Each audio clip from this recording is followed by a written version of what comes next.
Pinky lifestyle आपन को स्वागत। चलतु आज छाड़ खाई पालन करवा। छाड़ खाई जेहेतु गुरुवार रे पड़ा तेणु साधार काम चल दि जाइए। आज आसब असल छाड़ खाई मजा।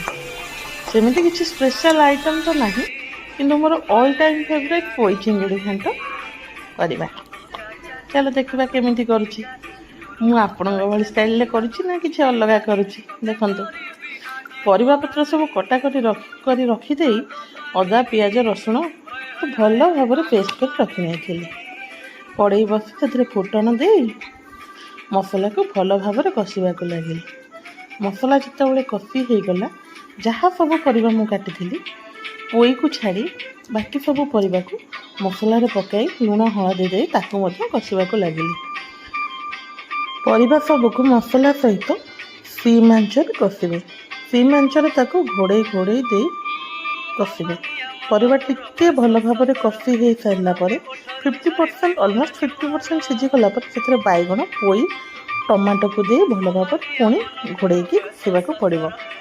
से टिके कषि हो गला गरम कर रखि पानी को देदेले। गरम कर रखि पानी देले कौन हम ना तरकारी कलरटा टिके बहुत भल आसो। तरकारीटा आ टेम्पटिंग देखा। एबे कौन करवा ना जो पोईर पत्र गुड़ाक था धोईकी कटाकटी कर रखी। पोई पत्र ता सहित भजा हो रखा जाइथिबा चिंगुड़ी को पकाई पुणी थे घोड़े दे फुटापी छाड़ीदे। 5-10 मिनट फुटी सारा प्रस्तुत होकर पोई चिंगुड़ी घांट। अच्छा कहले देखी आपण मैंने पोई चिंगुड़ी घांट एमती बनाती ना नाई आउ कि अलग स्टाइल बनाती। जदि आपण मैंने किसी अलग स्टाइल बनैबा जानते प्लीज कमेंट कर निश्चय जनइबे। एबे पोई चिंगुड़ी घांट को आपण मानक पई परसी दिया गला। देखंतु आ घरे बने टेस्ट करंतु केमिति लागुछि। मु एबे चलली लंच करिबे। एमिति वीडियो देखिबा पई मो चैनल को सब्सक्राइब करंतु।